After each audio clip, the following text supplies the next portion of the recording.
യമനിലെ ഹൂത്തി വിമതർക്ക് ഒരു മോശം വാർത്ത വന്നിരിക്കുകയാണ്. അമേരിക്കയുടെ USS കാൾ വിൻസൺ എന്ന എയർക്രാഫ്റ്റ് കാരിയർ മിഡിൽ ഈസ്റ്റിനെ നോക്കി പോവുകയാണ്. ഇതിനകം അവരുടെ പക്കലുള്ള USS ഹാരി ട്രൂമൻ എന്ന എയർക്രാഫ്റ്റ് കാരിയർ വഴി അവർ നിരവധി ആക്രമണങ്ങൾ ചെയ്തിട്ടുണ്ട്. എന്നാൽ ഈ ആക്രമണങ്ങൾ എല്ലാം 2024 മുതലേ അവർ ചെയ്തുകൊണ്ടിരിക്കുന്ന കാര്യമാണ്. അത് ഏത് തരത്തിലും ഹൂത്തീസിന്റെ മനോവീര്യത്തെയോ അല്ലെങ്കിൽ അവരുടെ കോമ്പാക്ട് എഫക്റ്റീവ്നെസിനെയോ ഇതുവരെ ബാധിച്ചിട്ടില്ല. എന്നാൽ ഇപ്പോ 2024 പോലെ അല്ലാതെ അമേരിക്കൻസ് മറ്റൊരു പുതിയ തന്ത്രം പിന്തുടരാൻ പോവുകയാണ്. കൂടാതെ അവർ കൂട്ടിച്ചേർക്കാൻ പോകുന്ന എയർക്രാഫ്റ്റ് കാരിയർ വിങ്സ് ഒക്കെ ഹൂത്തീസിന് ഏത് രീതിയിലായിരിക്കും ഒരു തിരിച്ചടിയായി മാറാൻ പോകുന്നത്? ഇതാണ് ഈ ഒരു വീഡിയോയിലൂടെ വിശദമായി അറിയാൻ പോകുന്നത്.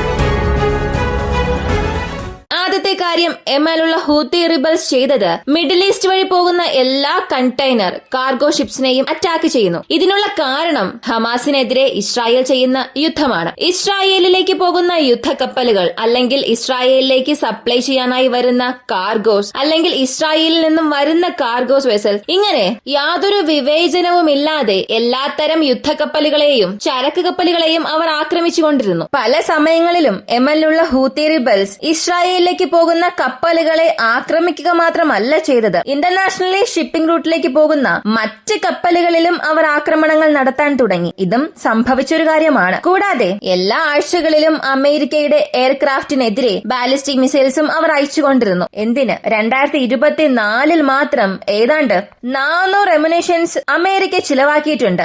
ഈ 400 എമുനേഷൻസും ഹൂത്തീസ് അയച്ച ഡ്രോൺസ് ബാലിസ്റ്റിക് മിസൈൽസിന് എതിരെ ഉപയോഗിച്ചതാണ്. ഇതിന്റെ മുഴുവൻ ചിലവ് തുക നോക്കിയാൽ ഏകദേശം 8000 കോടിയാണ്. അപ്പോ 8000 കോടിക്ക് ഹൂത്തീസ് അയച്ച മിസൈൽസിന് ഡ്രോൺസിനെ ഇന്റർസെപ്റ്റ് ചെയ്തിട്ടുണ്ട് അമേരിക്ക. ഇപ്പോ ഈ വർഷം 2025 ഇതേ കഥ തന്നെയാണ് സംഭവിച്ചത്.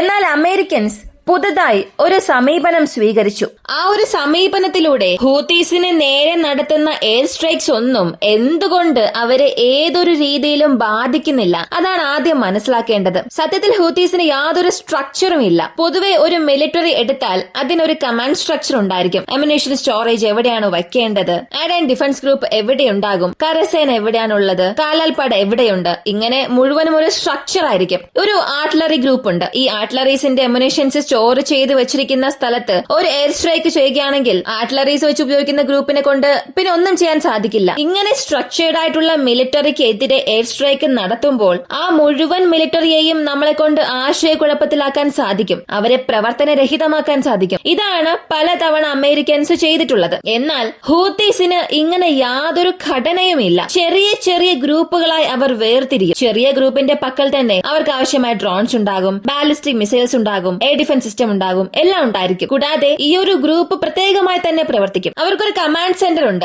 അവരുടെ പക്കൽ നിന്നും ഓരോ തവണയും കമാൻഡ് വരും. ആ കമാൻഡ് അനുസരിച്ച് തന്നെ പ്രവർത്തിക്കണം എന്നുള്ള യാതൊരു ആവശ്യവും ഇല്ല. തീർച്ചയായും ഈ മുകളിലുള്ളവർ തന്നെയായിരിക്കണം എപ്പോ അറ്റാക്ക് നടത്തേണ്ടത് എന്ന് തീരുമാനിക്കുക. പക്ഷേ ആ തീരുമാനത്തിനും അപ്പുറം എങ്ങനെ സ്വയം സംരക്ഷിക്കാം, അടുത്തടുത്ത് എങ്ങനെ അറ്റാക്ക് ചെയ്യാം, അമേരിക്കയുടെ യുദ്ധവിമാനം വരികയാണെങ്കിൽ അതിനെ ആക്രമിക്കണോ വേണ്ടയോ, ഇങ്ങനെ ഒരുപാട് തീരുമാനങ്ങൾ ഓരോ തവണയും മുകളിൽ നിന്നുള്ളവരിൽ നിന്നും അനുവാദം വാങ്ങേണ്ട ആവശ്യമില്ല. കൂടാതെ ഈ ഓരോ ഗ്രൂപ്പിലും ഓരോ അമ്യൂണിഷൻ സ്റ്റോറേജ് ഉണ്ടായിരിക്കും. ഒരു ചെറിയ 10 പേരടങ്ങുന്ന ഗ്രൂപ്പ് അവർക്ക് ആവശ്യമായ അമ്യൂണിഷൻ സ്റ്റോർ ചെയ്ത് വെച്ചിട്ടുണ്ടാകും. അവർക്ക് പ്രത്യേക ബാലിസ്റ്റിക് മിസൈൽസ്, റോക്കറ്റ് ലോഞ്ചേഴ്സ് എല്ലാം ഉണ്ടായിരിക്കും. ഇങ്ങനെ എല്ലാം പ്രത്യേകം ഉള്ളത് കൊണ്ട് തന്നെ അമേരിക്കയുടെ വ്യോമസേനയ്ക്ക് ഈ മുഴുവനായും എല്ലാ സ്ഥലങ്ങളിലും ആക്രമിക്കാൻ സാധിക്കില്ല. എല്ലാവരും ചേർത്ത് 1-2 സ്ഥലങ്ങളെയാണ് ഉള്ളതെങ്കിൽ അവരെ ആക്രമിക്കാം. പക്ഷേ 100 കണക്കിന് 1000 ഗ്രൂപ്പുകളെല്ലാം പ്രത്യേകം വിഭജിച്ചിട്ടാണുള്ളത്. അപ്പോ ഈ എല്ലാ സ്ഥലങ്ങളിലും ഇവരെ കൊണ്ട് എയർ സ്ട്രൈക്സ് ചെയ്ത് അവരെല്ലാം മുഴുവനായും തളർത്താനോ നശിപ്പിക്കാനോ സാധിക്കില്ല. ഇതാണ് ഹൂത്തീസിനുള്ള ഒരു വലിയ നേട്ടം. ഇത് കാരണമാണ് ഏകദേശം 1 വർഷമായി അമേരിക്ക നടത്തിക്കൊണ്ടിരിക്കുന്ന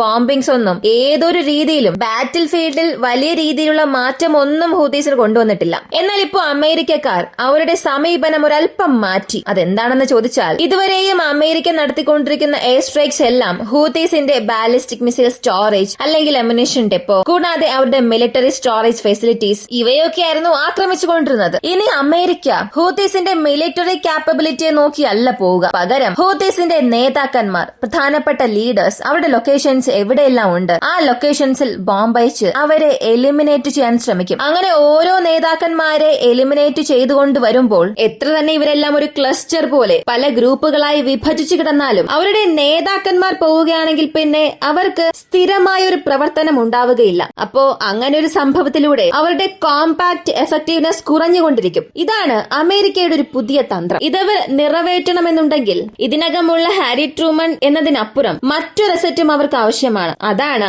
USS കാൾ വിൻസൺ. ഈ USS കാൾ വിൻസൺ സാധാരണ ഒരു മിനിറ്റ് ക്ലാസ് സൂപ്പർ കാരിയർ അല്ല. ഇതിന് ഒരു പ്രത്യേകതയുണ്ട്. USS ഹാരി ട്രൂമണിൽ ഇല്ലാത്തൊരു കാര്യം ഇതിലുണ്ട്. F-35 യുദ്ധവിമാനങ്ങളുണ്ട്. F-35 എല്ലാവർക്കും അറിയാം, world's one and only navy's 5th gen fighter jet. ലോകത്തിൽ ആരുടെ പക്കലും navy 5th gen fighter jet ഇല്ല, അമേരിക്കൻ എയർലൈൻസിലുണ്ട്. ഈ ഒരു എയർക്രാഫ്റ്റിനെ USS കാൾ വിൻസണിൽ വെച്ചിട്ടുണ്ട്. എന്നാൽ ഹാരി ട്രൂമന്റെ പക്കൽ ഇല്ല. ഹാരി ട്രൂമന്റെ പക്കൽ FI-18 സൂപ്പർ ഹോർണറ്റ് മാത്രമേ ഉള്ളൂ. പക്ഷേ കാൾ വിൻസണിൽ F-35ന്റെ എയർ വിങ്സ് ഉണ്ട്. കൂടെ തന്നെ F-18 സൂപ്പർ ഹോർണറ്റ്സും ഉണ്ട്. ഇപ്പൊ ഈ രണ്ട് അസറ്റ്സ്, ഇതിലുള്ള വിമാനങ്ങൾ ഏതൊക്കെയാണെന്ന് നോക്കിയാൽ F-18 സൂപ്പർ ഹോർണറ്റ്സ്. ഇനി ഇലക്ട്രോണിക് വാർഫെയറിനായി F-18 സൂപ്പർ ഹോർണറ്റിനെ മോഡിഫൈ ചെയ്തിട്ടുണ്ട്. എന്നാൽ അതിൽ മിസൈൽസ് ഉണ്ടാകില്ല, ഗൺസ് ഉണ്ടാകില്ല, ഒന്നും തന്നെ ഉണ്ടാകില്ല. വെറും ഇലക്ട്രോണിക് വാർഫെയർ എക്യുപ്മെന്റ്സ് മാത്രമേ ഉണ്ടാവുകയുള്ളൂ. കൂടാതെ AWACS ഉണ്ടാകും. ഇതുകൂടാതെ ഫൈറ്റർ ജെറ്റും ഉണ്ട്. അപ്പോ ഈ അസറ്റ്സ് എല്ലാം ഇപ്പോ ഹൂത്തികൾക്കെതിരെ അമേരിക്ക ഉപയോഗിക്കാൻ പോവുകയാണ്. ഹാരി ട്രൂമന്റെ ഡെപ്ലോയ്മെന്റ് ഒരു മാസത്തേക്ക് കൂടെ നീട്ടിയിട്ടുണ്ട്. ഈ കാൾ വിൻസൺ